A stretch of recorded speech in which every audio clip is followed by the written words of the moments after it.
Okay. Unit 6, Day 1. We've been talking about this graph quite a bit in the past unit. Now we're going to look at it a little differently. We're going to look at this function a bit more carefully, and the independent or input variable is x, and that's an angle. That's our independent or input into our function. And then out comes the value, which for sine is opposite over hypotenuse, but it's a number. And that's going to be the dependent output. This depends on what angle you put in. So for example, we put 90 degrees in to the function sine, and we get a value of 1, or we put the angle of pi over 6 and get a value of 1/2. We're going to talk about radians in this graph, and so we're going to take these values of this angle to this value, this angle to this value, and you can see that the largest y value is 1. For this angle, we're going to make this dot. For this angle, we're going to make this dot. For this angle, we're going to make this dot. For this angle, we're going to make this dot, and we continue around this one, this one, this one, this one, this one, this one, and this one, this one. And we continue around, and we get to 2 pi, and we're back to this value. When we connect them, we get this curve.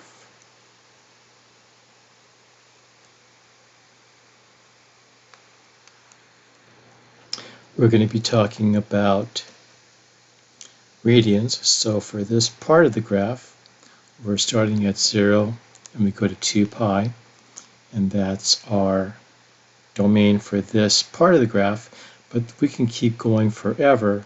And so we could also say, if we're talking about the whole graph, that this goes on from negative infinity to infinity, because we can go around and around and around and around.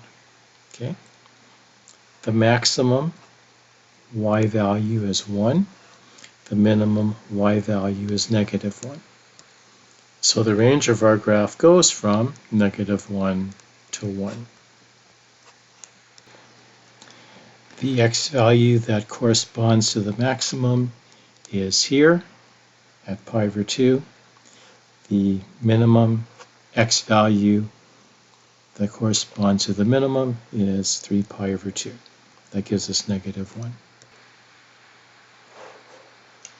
Some things to say about this sine graph is the midline is where y is 0. The period, how long it takes for the graph to start over again, is 2 pi, because it keeps going like that as well. And the amplitude, how much does it vary from the midline? It's 1, positive 1. The amplitude is always positive, and so is the period. Cosine, same thing. We give it an angle. It gives us a value. The angle could be whatever it wants to be. That makes it independent. The value depends on what the angle was. This time, at 0, the cosine value is 1, because that's the x value. And as we continue, we have this graph. These are some of the major points, and we get this curve. Cosine looks similar to sine, but it starts in a different place. The domain of our picture above is from 0 to 2 pi, but since it does keep going, we'll say that the domain of the cosine graph really is from negative infinity to infinity. This is just one period, not the whole graph. The maximum y value is 1, the minimum y value is -1, which makes the range from -1 to 1. And the x values where the maximum occurs, where the x-intercepts occur, is at pi over 2 and at 3 pi over 2. The x-intercepts where the y value is, the x value is 0. We're talking about cosine. Cosine describes the x value of the angle. And just like amplitude for sine, it is the amount that it goes from the midline up and down. The amplitude is 1. It is not 2, it is 1. The period, cosine starts over again after 2 pi. This portion here will start over again going this way, and it can also go this way as well. And the midline is the y equals 0, the x-axis. So looking at sine and cosine, they have the same amplitude. They go 1 up and down from the midline.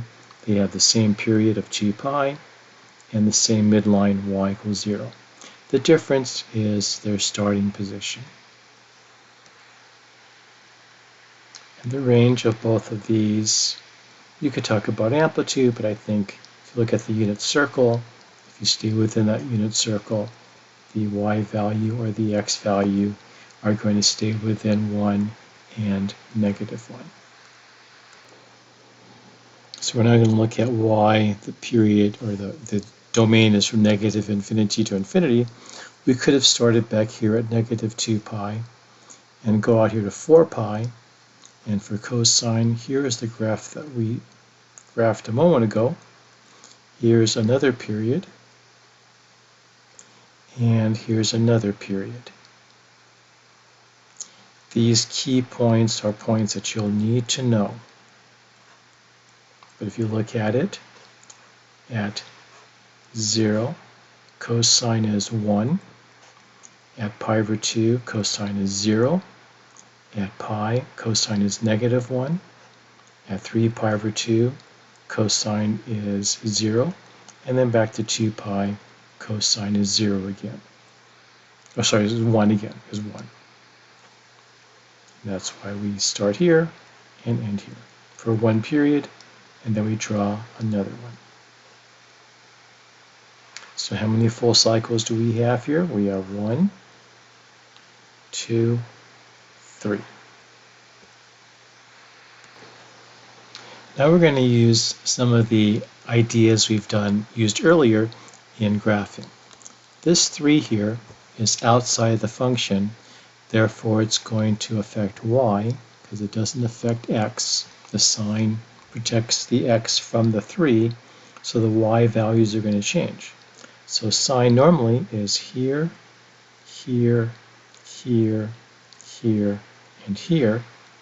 But if I multiply by 3, multiplying 3 by 0 doesn't do anything.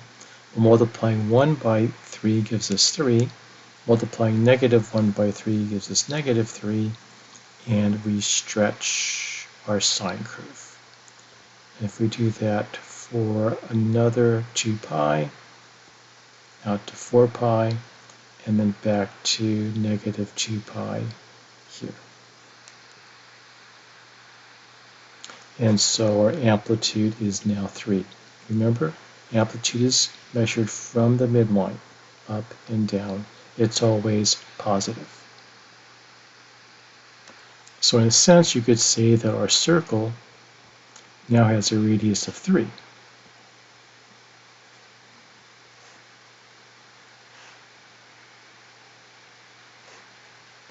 And to the left is -3, and that's where we get these values from.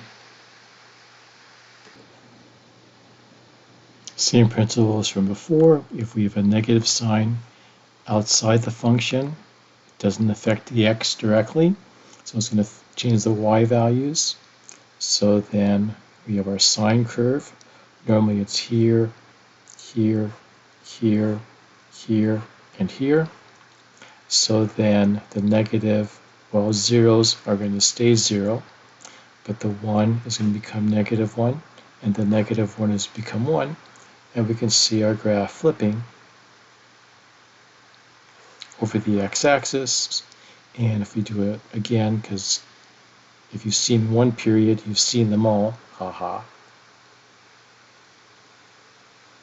And we can put arrows here to be more accurate. And so the amplitude is still 1. Still 1. It goes 1 up and down from the midline, but it starts down instead of up. That's the only difference. In this case, we have a cosine graph, of which the red is our basic cosine graph. The negative flips it, and the 1/2 cuts it in half. So this gets flipped and cut in half. This gets flipped and cut in half. This gets flipped and cut in half. So now one period of cosine looks like this.